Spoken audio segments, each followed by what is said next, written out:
ตอนที่พวกเรานั่งภาวนากันเนี้ยก็ดีนะส่วนใหญ่ไม่ได้บังคับแต่มันอยู่ได้ไม่นานรู้ตัวอยู่แป๊บเดียวมันไหลไปแล้วหลงฉลับไปฉลับมากำลังสมาธิเราไม่พอถ้ากำลังสมาธิพอเนี่ยใจมันจะตั้งมั่นทรงตัวอยู่ได้นานมันก็จะได้เห็นสภาวะทั้งหลายผ่านมาแล้วผ่านไปในใจเราทรงตัวไม่นานไม่เห็นสภาวะนะใจเราก็ไหลไปแล้วมันเลยไม่เห็นว่าสภาวะทั้งหลายผ่านมาแล้วก็ผ่านไปเพราะมันไปพร้อมๆกับสภาวะไหลตามกันไปต้องพยายามฝึกให้จิตใจตั้งมั่นอยู่กับเนื้อกับตัวให้ได้ครูบาอาจารย์แต่ก่อนท่านเรียกว่าจิตผู้รู้จิตที่มันเป็นผู้รู้ความจริงจิตมันก็คือผู้รู้อยู่แล้วละจิตในอภิธรรมนั้นก็นิยามจิตไว้คือธรรมชาติที่รู้อารมณ์เรียกว่าจิตนี่คำว่าจิตผู้รู้มันเป็นเทคนิคอลเทอมของครูบาอาจารย์วัดป่ารุ่นเก่าๆนะมันคือจิตที่ทรงสมาธิที่ถูกต้องจิตเป็นผู้รู้ผู้ตื่นผู้เบิกบานนี่มากนี่จิตถ้ามันไม่ทรงตัวอยู่นะอย่างพวกเรานั่งตะกี้นะนั่งถูกนะส่วนใหญ่เมื่อกี้เนี้ยไม่ได้นั่งเครียดเพ่งนั่งรู้เนื้อรู้ตัวดีโดยเฉพาะตอนที่หลวงพ่อเดินออกมาเนี่ยพวกเรา alert ใจมันตื่นตัวทรงสมาธิขึ้นได้ช่วงหนึ่งเสร็จแล้วพอนั่งต่อมาอีกไม่ถึงนาทีก็เริ่มไหลไปด้วยความเคยชินตรงที่มันไหลไปมันเลยไม่เห็นว่าสภาวะทั้งหลายเกิดแล้วดับเพราะจิตเองมันก็เกิดดับไปเรียบร้อยแล้วมันไม่สามารถเป็นคนดูได้ตลอดกระบวนการงั้นมันจริงๆจิตมันเกิดดับรวดเร็วถี่ยิบเลย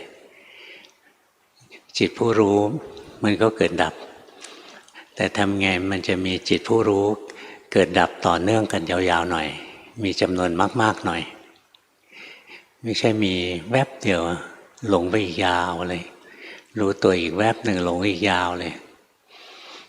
จิตแบบนั้นเดินปัญญาไม่ได้จริงหรอกเห็นสภาวะเกิดขึ้นนะยังไม่ทันจะเห็นมันดับเลยหลงไปที่อื่นก่อนละพวกเราหัดใหม่ๆสังเกตไหมเราเห็น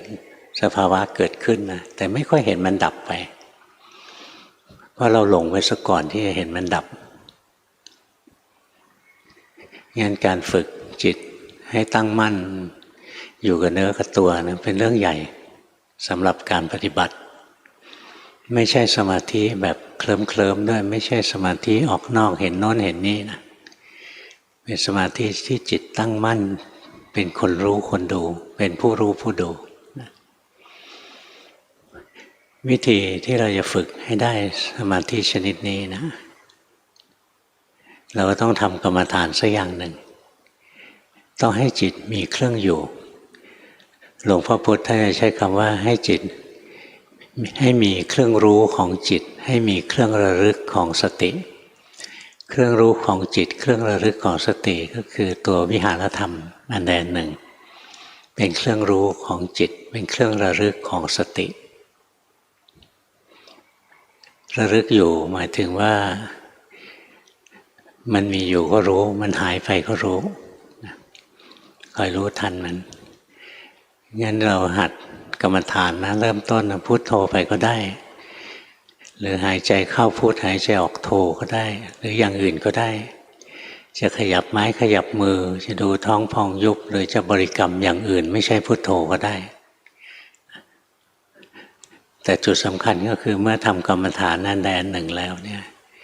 ให้คอยรู้เท่าทันจิตตนเอง อย่างเราหายใจเข้าพุทหายใจออกโทสักพักเดียวมันลืมการหายใจลืมพุทโธไปคิดเรื่องอื่นแล้วคิดเรื่องประธานาธิบดีคนหนึ่งติดโควิดอะไรเงี้ยนะไม่คิดอย่างนั้นคิดแล้วกิเลสก็เกิดนะบางคนก็สะใจบางคนก็สลดใจอะไรก็แล้วแต่ชอบหรือไม่ชอบเนี่ยหลงลืมพุทโธไปแล้วมันจะไปคิดเรื่องอื่นนะเพราะใจมันเป็นของที่รวดเร็วหนีไปรวดเร็วมากนะขนาดพระพุทธเจ้าท่านยังบอกเลยว่าปกติเนี่ยจิตดวงหนึ่งเกิดขึ้นดวงหนึ่งดับไปทั้งวันทั้งคืนจิตมีปกติเที่ยวไปรวดเร็วพวกเราเห็นหรือยังจิตมีปกติเที่ยวไปรวดเร็วเที่ยวเก่งไหมเที่ยวเก่งมากเลยตัวเรายังอยู่บ้านเลยแต่จิตไปเที่ยวทั้งรอบโลกมาแล้วหลายรอบแล้วสิ่งที่พระพุทธเจ้าบอกไว้ไม่ผิดหรอกท่านบอกจิตมันมีปกติเที่ยวไปรวดเร็วนะก็มันปกติมันอย่างนั้นจะไปห้ามมันได้ไหมห้ามมันก็ไม่ได้นะแต่จิตเนี่ยเป็นอนัตตาห้ามไม่ได้สั่งไม่ได้แต่จิตเนี่ยเป็นธรรมชาติที่ฝึกได้ห้ามมันไม่ได้แต่ฝึกมันได้คือให้การศึกษากับมันได้ให้การเรียนรู้กับมันได้มันฉลาดแล้วมันก็ค่อยดีของมันเองงั้นเราไปสั่งจิตให้ดีนะทำไม่ได้นะแต่เราฝึกจิตให้ดีได้วิธีฝึกจิตให้ดีถ้าจะดีแบบให้มันสงบสุขก็มีวิธีฝึกทำกรรมฐานสักอย่างหนึ่งที่เรามีความสุขถ้าหายใจเข้าพุทหายใจออกโทแล้วมีความสุขเราก็ใช้หายใจเข้าพุทหายใจออกโทถ้าเราหายใจแล้วอึดอัดพุทโธอย่างเดียวเราก็พุทโธอย่างเดียวแล้วมีความสุขก็เอานะไม่ชอบคำว่าพุทโธเลยอยากจะใช้สัมมาอรหังนามาพาทะใช้อะไรก็ได้ที่ทำแล้วมันมีความสุขถ้าทำแล้วเคร่งเครียดใช้ไม่ได้นี่เวลาเราจะทำกรรมฐานถ้าต้องการให้จิตมันสงบสุขเราก็อยู่กับกรรมฐานที่อยู่แล้วสบายใจอย่างถ้าเป็นหลวงพ่อก็หายใจเข้าพุทหายใจออกโททำมาแต่เด็กมันชินนะหายใจแล้วมันมีความสุขถ้าเราหายใจแล้วอึดอัดก็แสดงว่าไม่เหมาะก็ไปใช้กรรมฐานอย่างอื่นกรรมฐานมีเยอะแยะไปนะไปดูลองเซิร์ช Google ดูเรื่องกรรมฐาน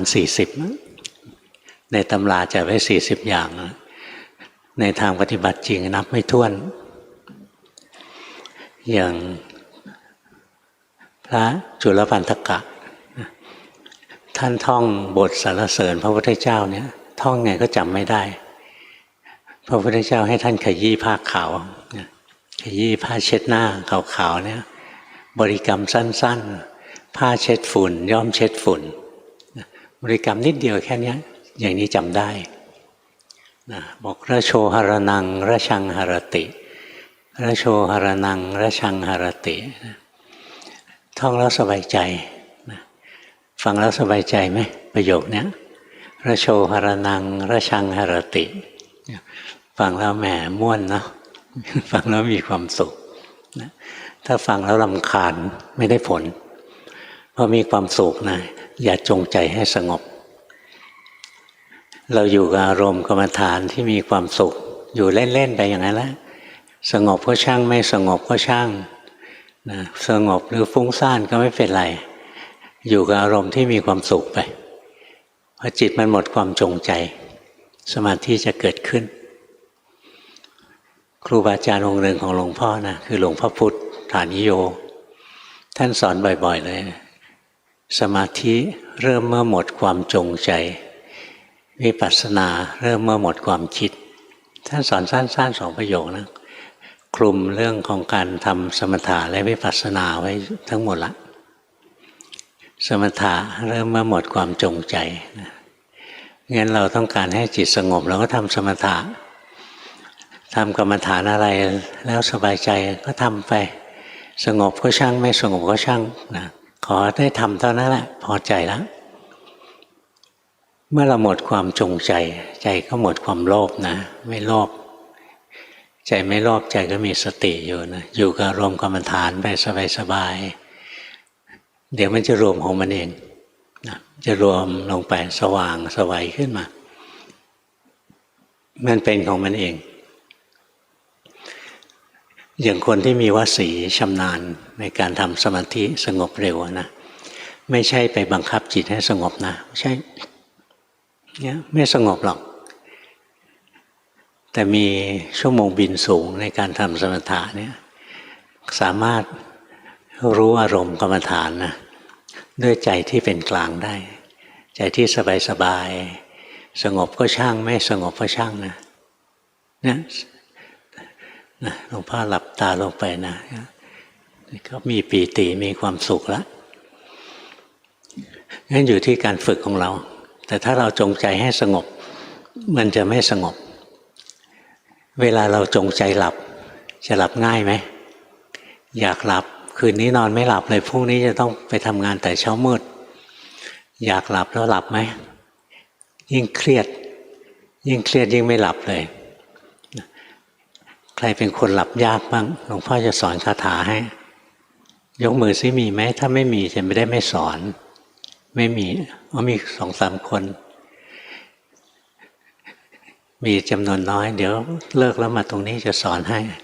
คนอื่นเขาไม่ได้อยากฟัง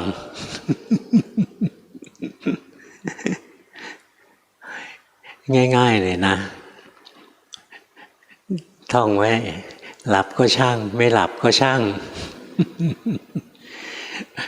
พอหลับก็ช่างไม่หลับก็ช่างน่าหลับเลยนะแต่จงหลับไม่หลับหรอกนะเพราะจิตเนี่ยไม่ชอบให้ใครบังคับนะเหมือนเด็กไม่ชอบให้คนบังคับงั้นเราก็ไม่บังคับมันถ้าบังคับมันไม่มีความสุขไม่มีความสุขสมาธิไม่เกิดสมาธิกับนอนหลับก็คล้ายๆกันนี่ครูบาอาจารย์บางองค์ท่านเคยสอนด้วยซ้ำไปว่าถ้าทำไม่ได้ทำสมาธิไม่ได้นะเวลาที่เราเหนื่อยเราเครียดมากๆทำสมาธิไม่ได้นะไปหลับสักงีบหนึ่งตื่นขึ้นมาสดใสแล้วทำสมาธิต่อได้หรือปฏิบัติต่อได้หรือทำงานต่อได้นะงั้นเคล็ดลับของการทำสมาธิอย่าไปจงใจให้สงบหลวงพ่อพุธท่านถึงสอนว่าสมถะเริ่มมาหมดความจงใจถ้าจงใจให้สงบมันจะไม่สงบเหมือนจงใจจะให้หลับมันจะไม่หลับแต่ถ้าเราอยู่กับอารมณ์สบายๆไปนะอย่างบางคนชอบฟังเพลงอันนี้สำหรับฆราวาสนะชอบฟังเพลงเวลานอนไม่หลับก็เปิดเพลงฟังไปนะแต่เดี๋ยวก็หลับแล้วสบายใจนะบางคนชอบกลิ่นหอมนอนไม่หลับก็มีอะไรหอมๆมาตั้งไว้ได้กลิ่นแล้วสบายใจเดี๋ยวก็หลับถ้าพระทำอย่างนั้นไม่ได้นะใช้รูปใช้เสียงใช้กลิ่นใช้รสอะไรมันไม่มีจะใช้พระก็ต้องใช้การฝึกจิตฝึกใจของตัวเองให้ดี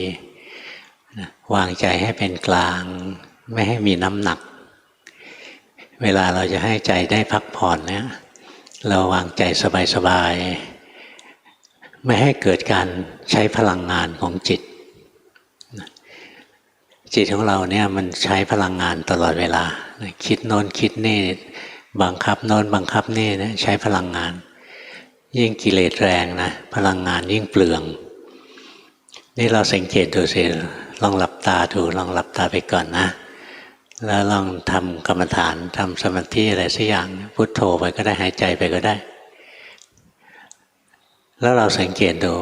มันมีจุดที่เราใช้พลังงานน้อยถ้าเรายิ่งคิดยิ่งดิ้นรนจะใช้พลังงานเยอะเราสังเกตนะมันจะมีจุดที่ใช้พลังงานน้อย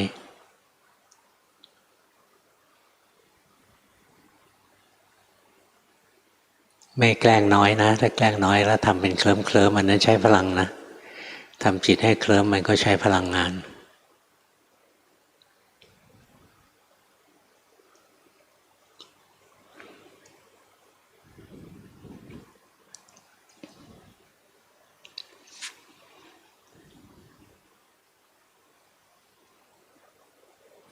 เวลาเราจงใจขึ้นมามันจะใช้พลังงาน ตรงนี้ดูออกบ้างไหมพอจะสังเกตเห็นไหมว่าจิตของเราเนี่ยเวลามันทำอย่างนี้ใช้แรงเยอะทำอย่างนี้ใช้แรงน้อยมันมีจุดที่ไม่ได้ใช้แรงนะถ้าเรารู้จักวางจิตเข้าไปที่ตรงนี้ปุ๊บเนี่ยสมาธิเกิดทันทีเลยจิตได้พักผ่อนทันทีเลยจิตไม่ต้องทำงานอันนี้อยู่ที่ชั่วโมงบินของเราแล้วไปฝึกเอานะมาฝึกตอนนี้อาจจะไม่ทันอย่างพระอยู่กับหลวงพ่อเนี่ยอยู่กันช่วงหนึ่งก็จะฝึกได้มันเป็นเองหลวงพ่อแค่สะกิดนิดเดียวว่าสังเกตไหมเดี๋ยวจิตก็ใช้พลังงานมากเดี๋ยวก็จิตใช้พลังงานน้อยอะไรเงี้ยก็สังเกตตรงนี้มากเลยถ้ามีกิเลสแรงนะใช้พลังงานมากใช้พลังงานมากก็ไม่ได้พักกันสิก็ไม่ได้มีสมาธิที่จะพักผ่อนงั้นเราลองไปสังเกตนะให้เป็นกันบ้านลองไปเราจะได้ทำสมาธิเป็นกับเขาสักทีไม่งั้นทำสมาธิไม่เป็นสักทีในสมาธิอีกชนิดหนึ่งที่จะใช้เดินปัญญาอันนี้ใช้พักผ่อนให้มีแรงถ้าจิตมีเรื่องมีแรงแล้วก็ต้องน้อมจิตไปเพื่อเจริญปัญญาพระพุทธเจ้าท่านบอกทำสมาธิแล้วนะก็โน้มน้อมจิตไปเพื่อญาณทัศนะเพื่อให้เกิดญาณทัศนะให้เห็นสภาวะมันเกิดดับนี่แทนที่จิตจะเพลินสบายสงบอยู่อารมณ์ที่มีความสุขแค่นั้นเราก็มาปรับจิตนิดหนึ่งรู้สึกตัวขึ้นมาแล้วก็ถ้าจิตเราไปทำอะไรขึ้นมาคอยรู้ทันจิตมีความสุขมีความทุกข์มีความดีมีโลภโกรธหลงอะไรขึ้นมาคอยรู้ทันนะนี่เราจะค่อยเข้าสู่การเดินปัญญาตรงที่มีสภาวะธรรมเกิดขึ้นแล้วเรามีสติรู้สภาวะธรรมนะเรียกว่าสมาธิชนิดตั้งมั่นจะเกิดขึ้นโดยอัตโนมัตินี่สภาวะที่เกิดบ่อยที่สุดนะคือหลงคิดเดี๋ยวก็หลงคิดเดี๋ยวก็หลงคิดอย่างเมื่อกี้ที่หลวงพ่อบอกอะเรานั่งอยู่พอหลวงพ่อมานั่งแล้วเงียบๆสักพักหนึ่งจิตเราก็หลงคิดส่วนใหญ่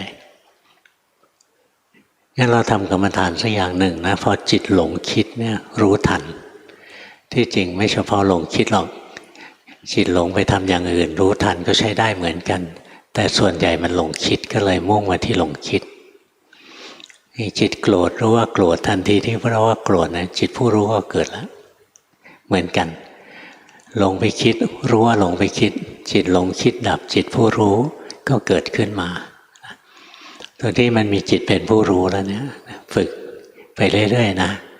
อย่ารักษามันเพียงแต่ว่าให้มันเกิดบ่อยๆอย่ารักษาจิตผู้รู้ไว้ถ้าเราจงใจรักษาเนี่ยนะจะเครียดจะเพ่งงั้นเราคอยรู้ทันเท่านั้นนะจิตหลงแล้วรู้จิตหลงแล้วรู้ฝึกไปเรื่อยๆต่อไปเนี้ยจิตจะตั้งมั่นเด่นดวงขึ้นมาเองอยู่ได้เหมือนอยู่ได้นานที่จริงก็คือจิตรู้เกิดแล้วก็ดับจิตรู้เกิดแล้วก็ดับแต่มันเกิดดับต่อเนื่องกันเป็นจิตรู้ยาวขึ้นมา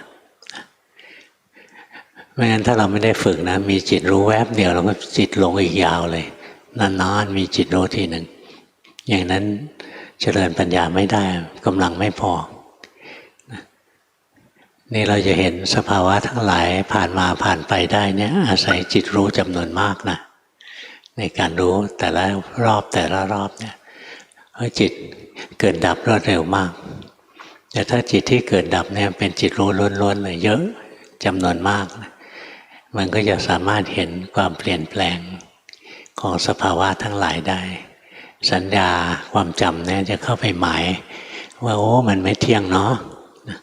จะไปหมายถึงความไม่เที่ยงอาศัยสัญญาหมายไตรลักษณ์ก่อนขั้นแรกแล้วต่อไปปัญญาตัวจริงจะเกิด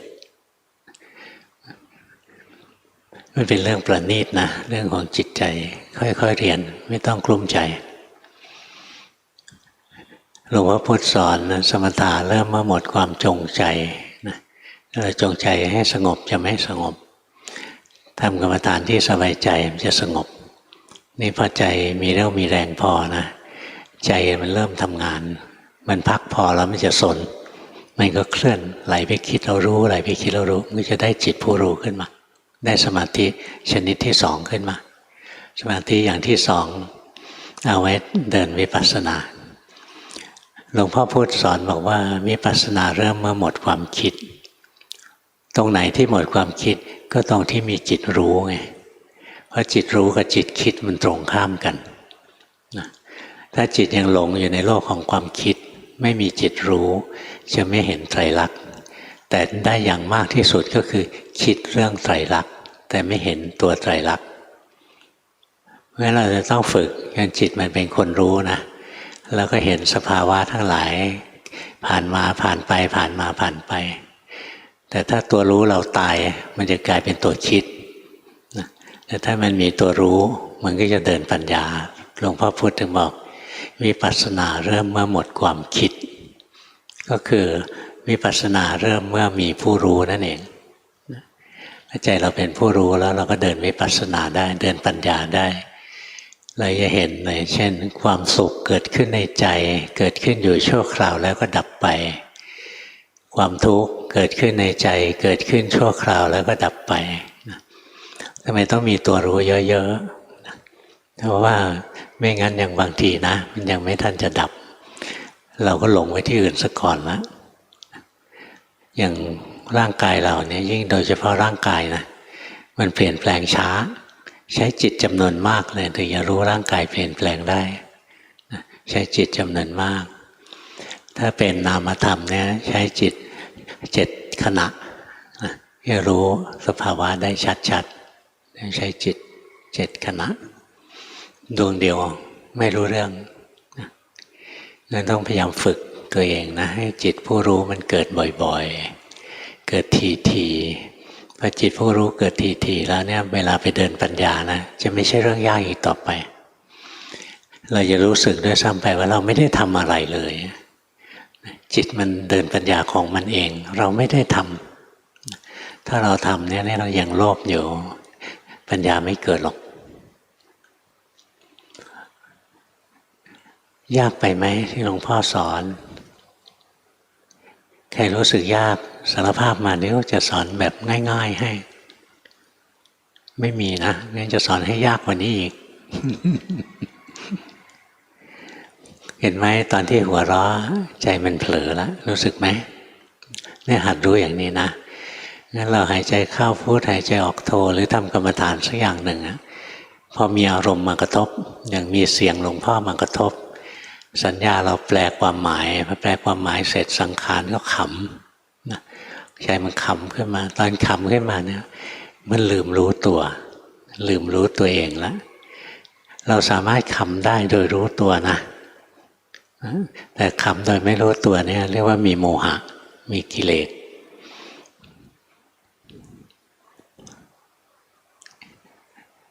ต้องฝึกนะทำกรรมฐานสักอย่างหนึ่งถ้าต้องการความสงบก็รู้อารมณ์กรรมฐานนั้นโดยไม่เจตนาสงบรู้ไปสบายๆเดี๋ยวก็สงบเองนะถ้าเราต้องการเดินปัญญาเราก็ฝึกให้มีจิตเป็นคนรู้ขึ้นมาวิธีฝึกให้จิตเป็นคนรู้ก็คือรู้ทันจิตที่เป็นคนหลงจิตมันหลงไปคิดเรารู้จิตหลงไปดูหลงไปฟังหลงไปดมกลิ่นหลงไปลิ้มรสหลงไปรู้สัมผัสที่กายเรารู้เนี่ยเกิดบ่อยที่สุดก็หลงคิดงั้นจิตหลงคิดเรารู้จิตหลงคิดเรารู้นะในที่สุดจิตรู้มันจะเกิดมันจะเข้มแข็งขึ้นอย่างหลวงพ่อนะจิตผู้รู้เข้มแข็งนะตั้งแต่เป็นโยมหลวงปู่สิมท่านหนึ่งเรียกหลวงพ่อว่าผู้รู้เวลาท่านเจอหลวงพ่อท่านเรียกผู้รู้อะไรเงี้ยถ้าหลวงพ่อพุธท่านจะเรียกหลวงพ่อว่านักปฏิบัติวันนี้ได้อะไรมาเลยเรียนอะไรมาอะไรถามนี่พวกเราก็ทำได้นะจับหลักให้แม่นๆแล้วภาวนาไม่ใช่เรื่องยากที่มันยากเพราะทำไม่ถูกหลักอย่างอยากสงบต้องไปเค้นจิตให้สงบน้อมจิตให้เสื่องซึมอะไรเงี้ยไม่สงบรู้จักอารมณ์สบายอยู่กับอารมณ์ที่มีความสุขสบายไปเนี่ยจิตก็สงบพอสงบแล้วอย่าอยู่เฉย ต้องกระตุ้นให้จิตเดินปัญญาถ้าติดในความสุขความสงบอยู่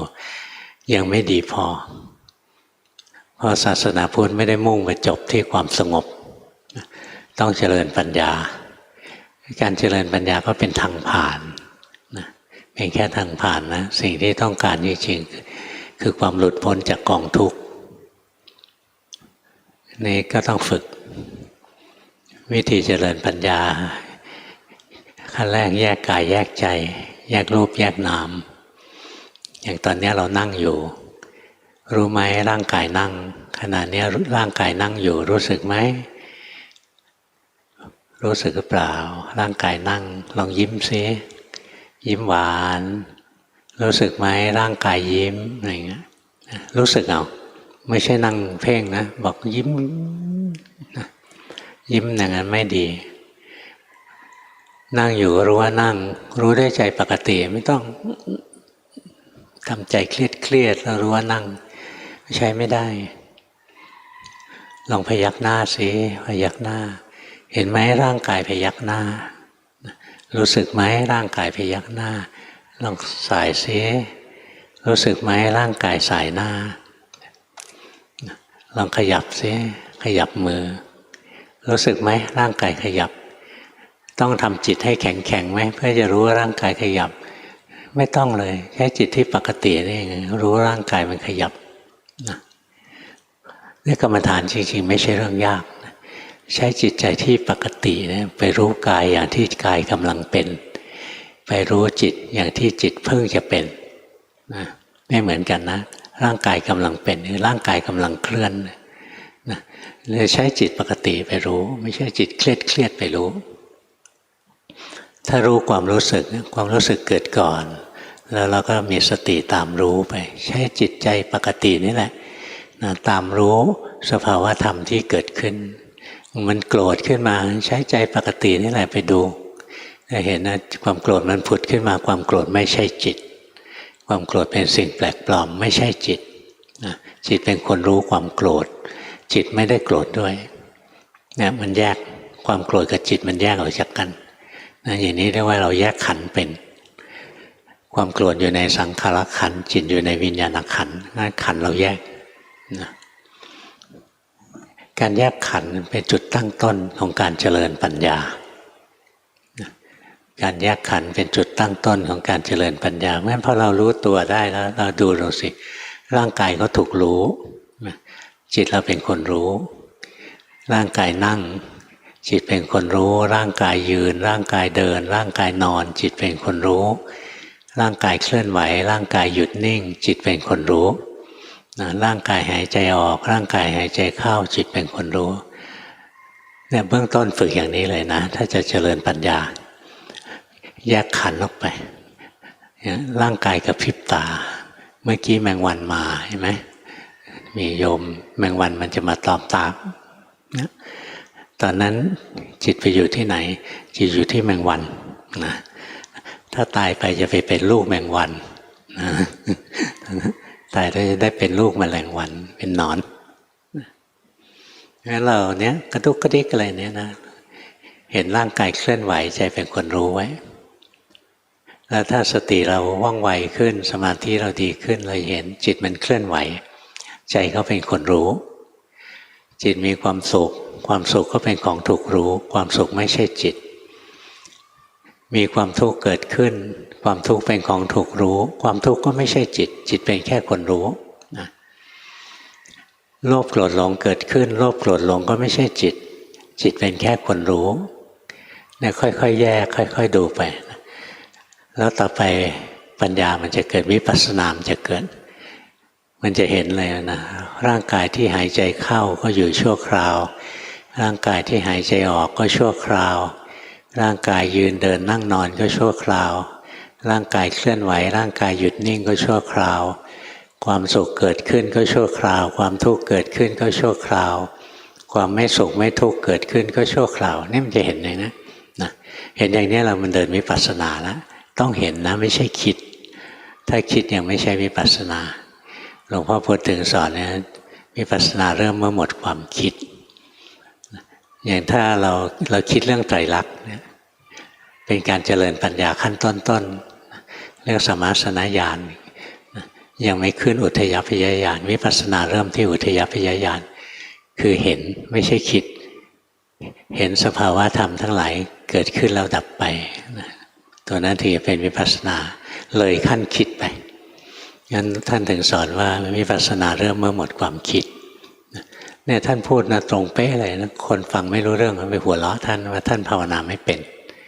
นะไม่เก่งอะไรเงี้ยที่จริงเก่งมากเลยนะสามารถสรุปออกมาเป็นภาษา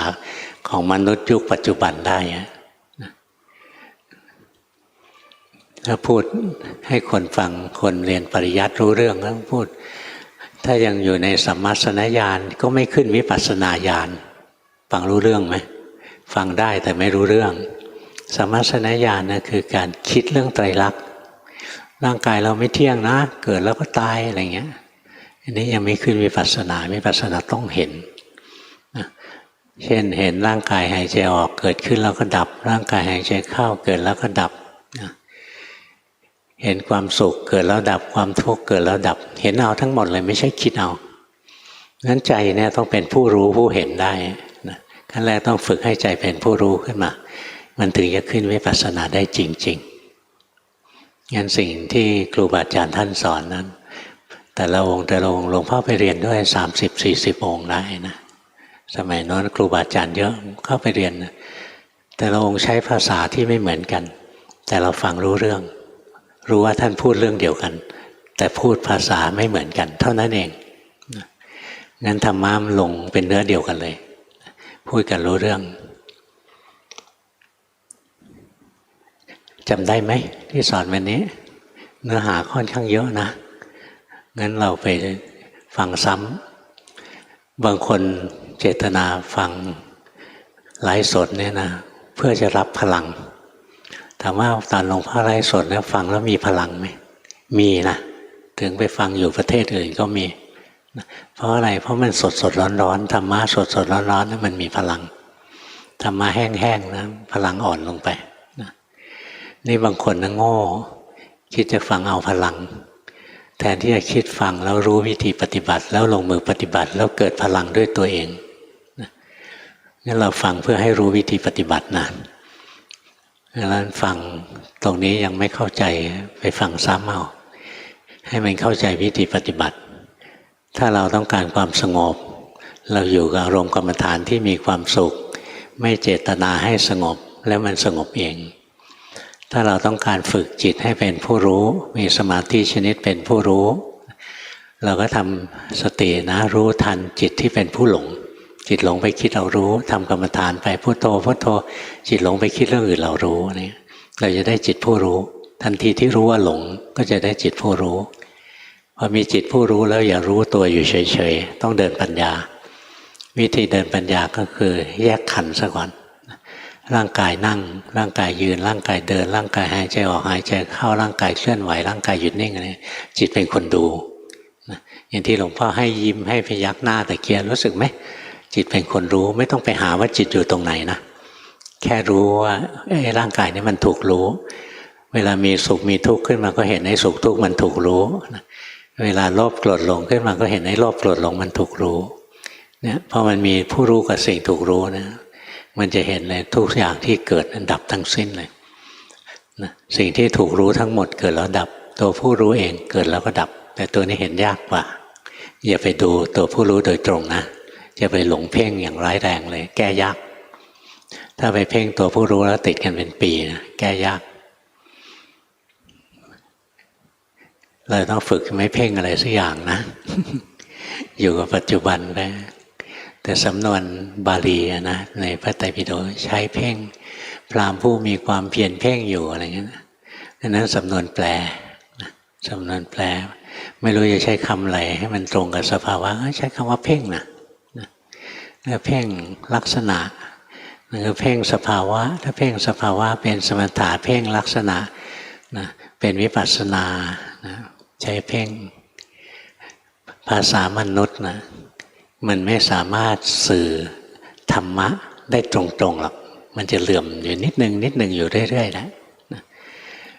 เงินภาษาเนี่ยเป็นจุดอ่อนนะ ภาษานี่ยังเป็นจุดอ่อนในการที่จะสื่อสภาวะในใจเรางั้นการฟังการดูการฟังการคิดอะไรนี้เวลาเราคิดเป็นภาษานึกออกไหมเราคิดเป็นภาษานะมันจะเหลื่อมอยู่นิดนึงมันยังไม่ตรงสภาวะจริงๆสภาวะจริงๆเราจะเจอได้นะต้องไปเห็นเราไปเห็นด้วยตัวเองแล้วเข้าใจขึ้นมา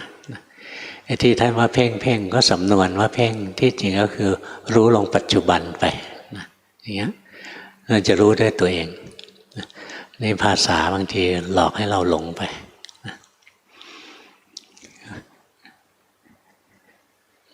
ยากไหมใครรู้สึกว่ายากสารภาพหน่อยเถอะต้องมันยากนะหลวงพ่อว่าเพราะที่หลวงพ่อสอนสั้นๆครึ่งชั่วโมงเนี่ยนะมันครอบคลุมสมาธิ2 ชนิดนะครอบคลุมถึงการขึ้นสู่วิปัสสนาเพราะฉะนั้นเนื้อหาเนี่ยเยอะมากลองไปฟังซ้ำๆนะหรือฟังซีดีหลวงพ่อเรื่องอื่นก็ได้เทศกันอื่นก็ได้ฟังเรื่อยๆเดี๋ยวก็เข้าใจเองนะเราคงไม่โง่ถึงขนาดฟังหลายๆรอบแล้วไม่เข้าใจหรอกพอสมควรแล้วหมายเลข12ค่ะทำในรูปแบบทุกวันด้วยการเดินจงกรมและนั่งสมาธิพยายามรู้สึกตัวเรื่อยๆในการใช้ชีวิตประจำวันขอความเมตตาหลวงพ่อช่วยแนะนำหากมีอะไรที่ต้องเพิ่มเติมแก้ไขด้วยค่ะ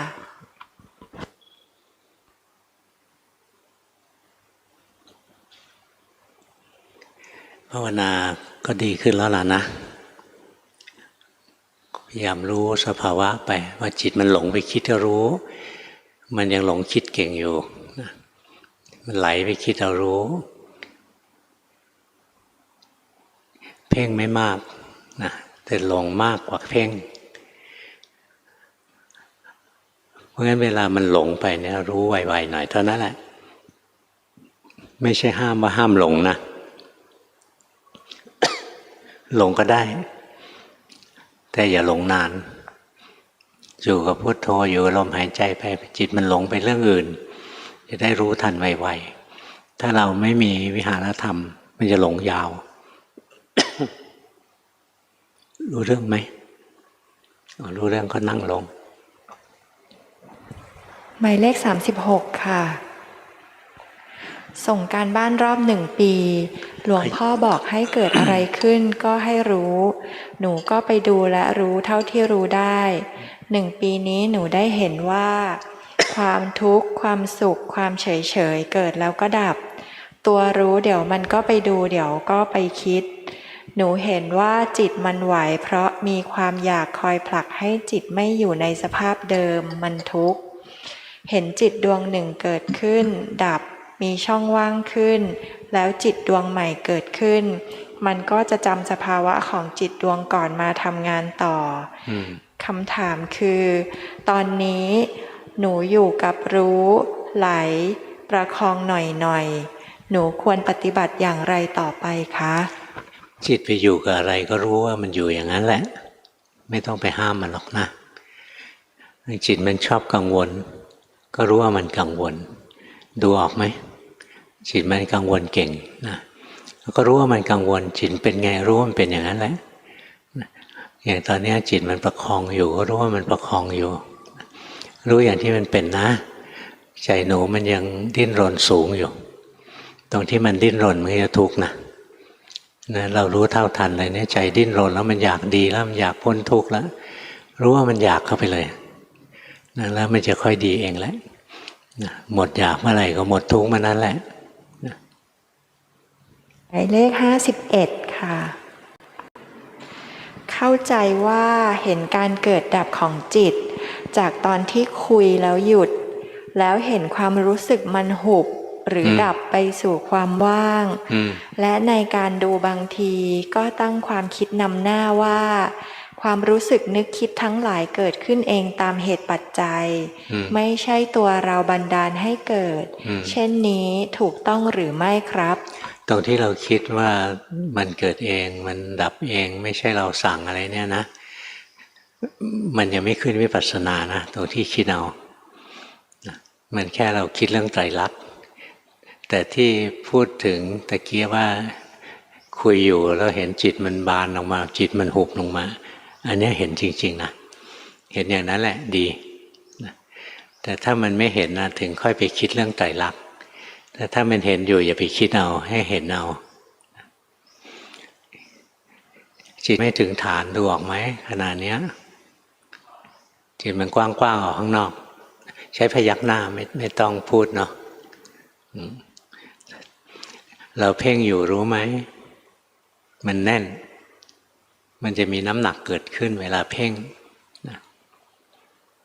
อย่างตอนนี้มันเริ่มเพ่งขึ้นมาแล้วมันจะไม่โปร่งไม่โล่งไม่เบาไม่พลิ้วไหวนะส่งจิตไปดูรู้ไหมนั่งได้เห็นสภาวะแล้วก็ใช้ได้แล้วขอให้เห็นสภาวะเท่านั้นแหละโดยที่ไม่เข้าไปแทรกแซงก็แค่นั้นแหละจะยากอะไรนักหนาตรงที่เราเห็นสภาวะได้เรียกเรามีสติอยู่มีอะไรเกิดขึ้นในกายในใจเรารู้ตรงที่ไม่เข้าไปแทรกแซงเนี่ยใจมันตั้งมั่นแล้วก็เป็นกลางมีสมาธิที่ดีอยู่ถ้ามีสติที่ถูกต้องมีสมาธิที่ถูกต้องปัญญาที่ถูกต้องจะเกิดขึ้นนี่เราก็ต้องทำบ่อยๆเรียกว่ามีความเพียรกิเลสเกิดแล้วคอยรู้บ่อยๆกุศลก็จะเจริญกิเลสก็จะค่อยลดลงสติก็จะเร็วขึ้นสมาธิก็จะตั้งมั่นมากขึ้นนี่เป็นส่วนของการฝึกจิตในองค์มรรคมรรคมีองค์8มีส่วนที่เกี่ยวกับการฝึกจิตโดยตรงอยู่3ข้อคือสัมมาวายามะสัมมาสติสัมมาสมาธิที่หลวงพ่อสอนก็เรื่องพวกนี้ทั้งนั้นแหละแล้วถ้าสติเราดีนะสติคุ้มครองจิตใจเราได้เวลาเรามีความเห็นผิดนะก็จะรู้ได้ง่ายเวลาเราคิดผิดมันก็จะรู้ได้ง่ายเวลาเราพูดผิดมันก็รู้ได้ง่ายเวลาเราทำผิดมันก็รู้ได้งั้นองค์มรรคทั้งหลายนะมันจะค่อยๆสมบูรณ์ขึ้นมามีความเห็นถูกเรียกว่าสัมมาทิฏฐินะคิดถูกเรียกสัมมาสังกัปปะพูดถูกก็สัมมาวาจาทำถูกก็สัมมากัมมันตะสัมมาอาชีวะอาศัยสติคอยรู้เท่าทันจิตใจตัวเองบ่อยๆแล้วองค์มรรคทั้ง7เนี่ยนะมันจะค่อยเจริญขึ้นขาดสติตัวเดียวเนี่ยไม่เหลืออะไรเลยเหลือแต่อกุศล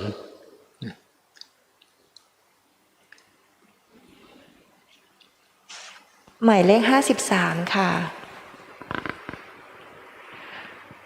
ได้ฟังเทศจาก YouTube ได้6เดือนและมาส่งการบ้านครั้งแรกภาวนาวันละ2 ชั่วโมงเช้าเย็น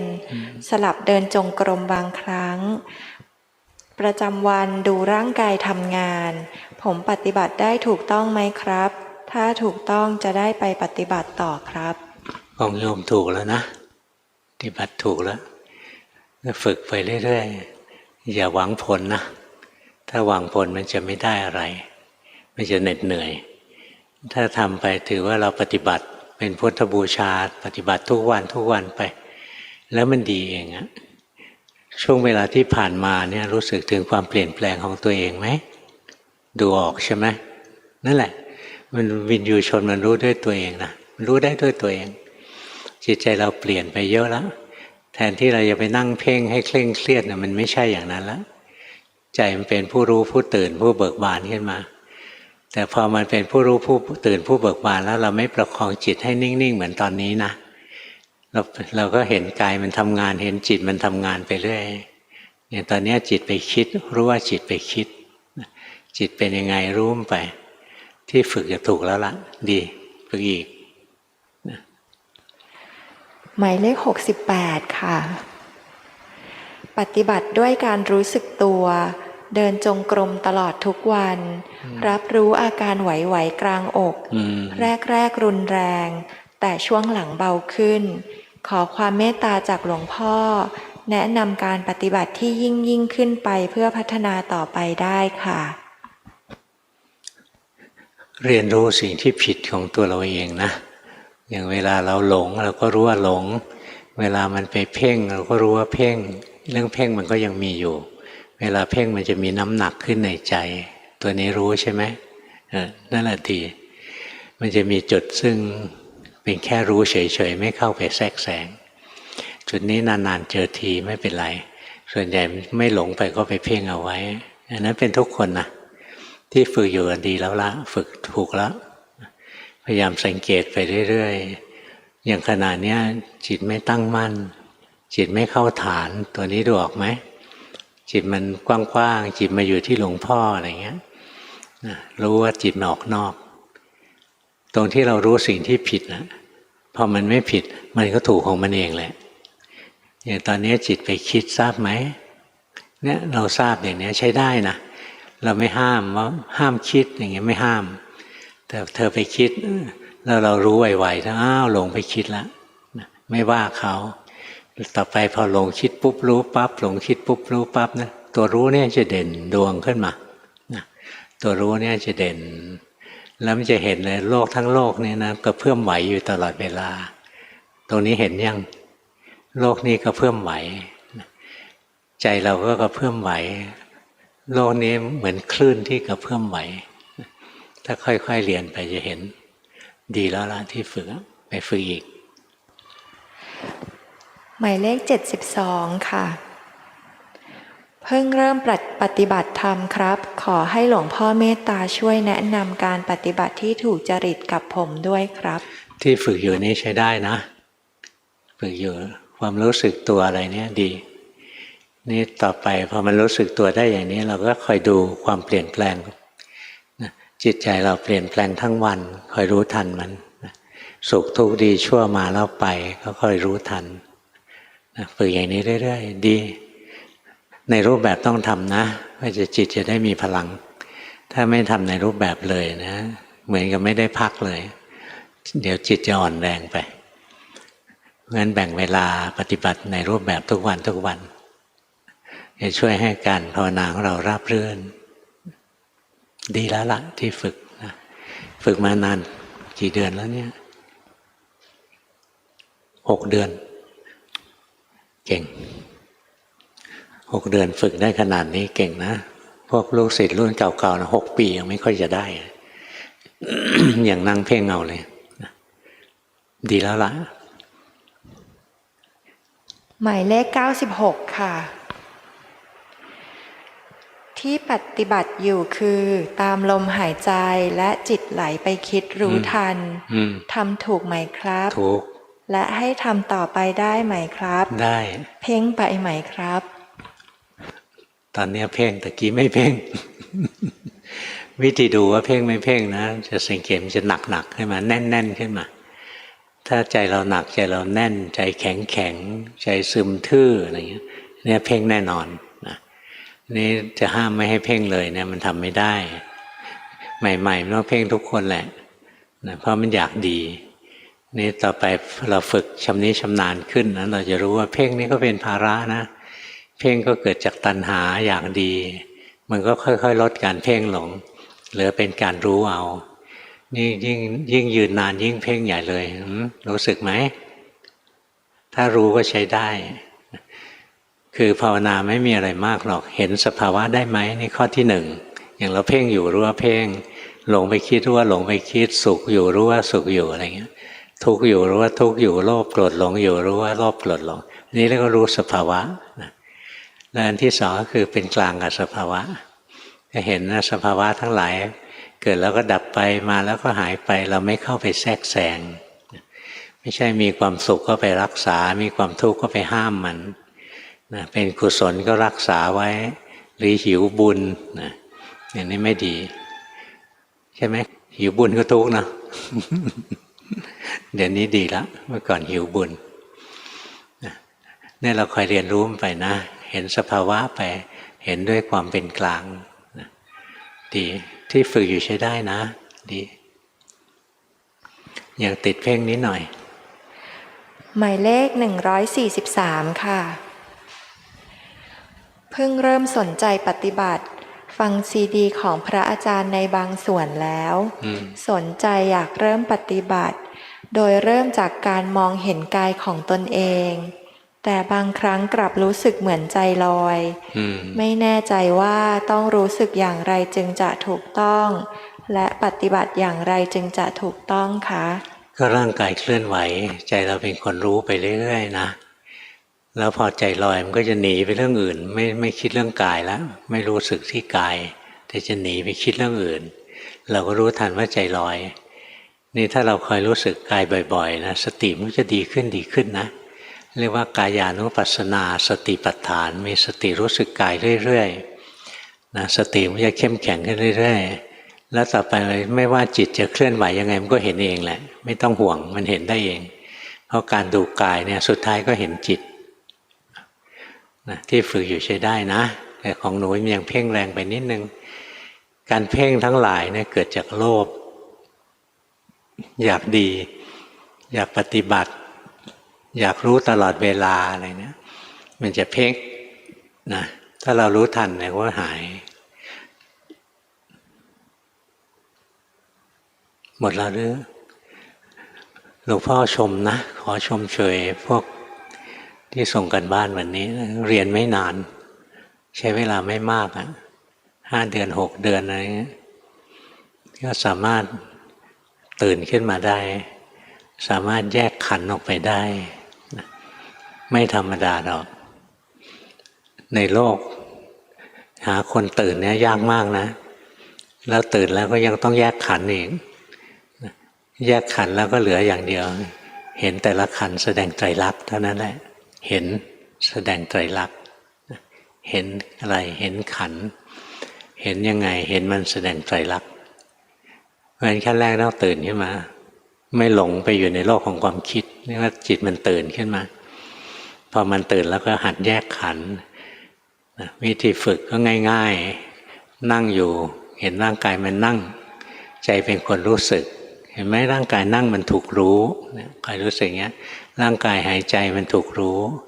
เนี่ยฝึกอย่างนี้บ่อยๆต่อไปนะพอมันแยกชำนาญขึ้นแล้วสังเกตต่อไปทุกอย่างที่ถูกรู้เนี่ยเกิดแล้วดับทั้งสิ้นทุกอย่างที่ถูกรู้เนี่ยมาแล้วก็ไปนะทุกอย่างที่ถูกรู้เนี่ยเราบังคับมันไม่ได้มันไม่ได้เป็นอย่างที่เราสั่ง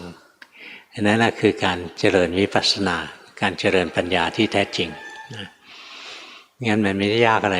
มันยากสำหรับคนหลงนี่เราไม่ใช่ผู้หลงแล้วเราเป็นผู้รู้จิตมันรู้มันตื่นมันเบิกบานขึ้นมาแล้วมันรู้สึกตัวเป็นแล้วความรู้สึกตัวเป็นมันก็แยกขันธ์ไปไม่ใช่รู้ตัวอยู่เฉยๆนะรู้ตัวอยู่เฉยๆใช้ไม่ได้รู้ตัวแล้วก็เห็นร่างกายมันเคลื่อนไหวนี่มันถูกรู้นี่หว่าขันนี่มันก็ถูกรู้นะคอยรู้สึกมันถูกรู้เนี่ยมันถูกรู้อยู่หรือความรู้สึกทั้งหลายมันก็ถูกรู้สุขทุกข์ดีชั่วก็ถูกรู้เนี่ยค่อยสังเกตไปอย่างนี้แล้วต่อไปจะเห็นนะกระทั่งตัวผู้รู้เองก็เกิดดับเดี๋ยวเป็นผู้รู้เดี๋ยวเป็นผู้คิดใช่ไหมตัวผู้รู้ดับไปเกิดตัวผู้คิดเดี๋ยวตัวผู้คิดดับเกิดตัวผู้เพ่งขึ้นมาแทนอย่างเงี้ยสลับไปสลับมาล้วนแต่ตกอยู่ใต้ไตรลักษณ์ทั้งนั้นเลยกระทั่งตัวจิตผู้รู้เองก็ตกอยู่ใต้ไตรลักษณ์เช่นเดียวกับสภาวะธรรมอื่นๆนั่นแหละแต่ตัวนี้จะดูยากกว่าตัวอื่นๆอย่างร่างกายเราเนี่ยนะใจเราเป็นคนดูปุ๊บเนี่ยเราจะเห็นนะร่างกายไม่ใช่เราหรอกเป็นก้อนอะไรก้อนหนึ่งที่จิตไปเห็นเข้าความสุขความทุกข์ความดีความชั่วเนี่ยพอใจเราเป็นคนรู้เนี่ยเราจะเห็นเลยไม่เกี่ยวอะไรกับเรามันเป็นของแปลกปลอมเข้ามาแล้วก็ผ่านไปที่ยากคือไอ้ตัวผู้รู้นี่แหละมันจะรู้สึกว่าเป็นเราอยู่ด้วยนี่ถ้าเราเห็นไอ้ตัวผู้รู้เองก็เกิดดับนะต่อไปก็พบว่าไม่มีเราที่ไหนเลยร่างกายตัวรูปนี้นะก็ไม่ใช่เราความรู้สึกต่างๆตัวเจตสิกนี้ก็ไม่ใช่เราตัวรู้คือตัวจิตก็ไม่ใช่เราจิตเจตสิกรูปไม่ใช่เรานะถ้าเห็นอย่างนี้ก็คือได้พระโสดาบันไม่ต้องห่วงนะว่าจะได้อะไรมันได้เองแหละแล้วเห็นความจริงที่ลึกซึ้งขึ้นต่อไปอีก เห็นตัวรูปนี้ตัวกายนี้นะเป็นตัวทุกข์นะเป็นของไม่เที่ยงเป็นทุกข์เป็นอนัตตาหมดความยึดถือในกายนะก็เป็นภูมิของพระอนาคามีนะแล้วต่อไปก็หมดความยึดถือในจิตและเจตสิกคือในตัวจิตและตัวความรู้สึกทั้งหลายวางลงไปพร้อมๆกันจิตกับเจตสิกวางพร้อมกันนะงั้นรูปราคะอรูปราคะเนี่ยดับไปพร้อมๆกันที่สุดของทุกข์ก็อยู่ตรงนั้นนะตรงที่ปล่อยวางจิตได้นี่เรียนแทบตายนะเพราะวันหนึ่งก็ไปสู่ความปล่อยวางจิตปล่อยวางจิตได้ก็ไม่มีอะไรให้วางอีกแล้วล่ะเพราะสิ่งที่เรายึดถือเหนียวแน่นที่สุดว่าคือตัวเราของเราก็คือจิตใจเรานี่เองร่างกายเป็นของเรานะบ้านก็บ้านของเราอะไรเงี้ยแต่สิ่งที่เรารู้สึกเป็นตัวเราอยู่ข้างในนะมันซ่อนอยู่ที่จิตถ้าเห็นความจริงของจิตใจท่องแท้นะแล้วรู้ถึงใจจริงๆคือพ้นจากความปรุงแต่งไปท่านเรียกใจก็จะรู้จักธรรมได้ใจก็ได้ธรรมเชิญกลับบ้านได้พรุ่งนี้มีทอดกฐินนะมาได้แต่ว่าในนี้ก็เก็บพื้นที่ไว้ทำพิธีกรรมหลวงพ่อเลยไม่ได้ให้จองก็เป็นพวกเจ้าภาพบ้างพวกอะไรบ้าง